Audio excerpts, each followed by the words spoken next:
নমস্কার। অন্নপূর্ণা যোজনায় স্ট্যাটাস দেখার অপশন কিন্তু আবারও চালু হয়ে গেছে।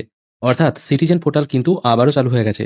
এই পোর্টাল থেকে আপনারা যেমন এবার স্ট্যাটাস দেখতে পারবেন, তার সাথে কোনো যদি আপনার অভিযোগ থাকে সেটাও জানাতে পারবেন। এই টোটাল প্রসেসটা আজকের ভিডিওতে আমরা দেখে নেব। এই জন্য সবার আগে socialregistry.wb.gov.in মানে যেখান থেকে আপনারা অন্নপূর্ণা যোজনায় অনলাইনে আবেদন করতেন সেই পোর্টালে চলে আসবেন। এখানে আসার পর অ্যাক্সেস সিটিজেন পোর্টাল বলে একটি অপশন আছে। এখানে ক্লিক করবেন। এখানে ক্লিক করার পর আপনার জেলা নির্বাচন করবেন, যে জেলার আপনি মানুষ। তারপর আপনার ফোন নাম্বারটি পুট করবেন। ফোন নাম্বার বলতে সেই ফোন নাম্বারটিই আপনি পুট করবেন যেটা অনলাইনে যখন আপনারা ফর্ম ফিল আপ করেছিলেন তখন যে ফোনে আপনার ওটিপি এসেছিল। সেই ফোন নাম্বার পুট করবেন, এখানে ক্যাপচা পুট করে রিকোয়েস্ট ওটিপি করবেন। তাহলেই কিন্তু আপনার ফোনে একটি ওটিপি চলে আসবে। ওটিপি পুট করলেই আপনারা সোজাসুজি এই পেজে চলে আসবেন। এখান থেকে কিন্তু আপনারা স্ট্যাটাস দেখতে পারবেন। এখানে যে ব্যক্তির আমরা স্ট্যাটাস দেখব, এখানে দেখুন দেখাচ্ছে অ্যাপ্লিকেশন সাবমিটেড, মানে এনার অ্যাপ্লিকেশন সাবমিট হয়ে গেছে। হেড অফ দ্য ফ্যামিলির নাম এখানে শো হচ্ছে। একটু নিচের দিকে চলে এলে এখানে অনলাইনে যিনি আবেদন করেছেন তার অ্যাপ্লিকেশন নাম্বার শো হবে। কটার সময় তিনি ফর্ম জমা দিয়েছিলেন সেটা শো হবে।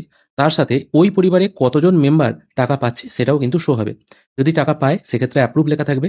যদি টাকা কোনো কারণে আটকে যায় বা অবজেকশন চলে আসে সেক্ষেত্রে কী কারণে অবজেকশন বা ব্যাংকের যদি কোনো প্রবলেম থাকে সেটাও কিন্তু এখানে শো হবে। তার সাথে মেম্বারদের নাম এখানে কিন্তু শো হবে।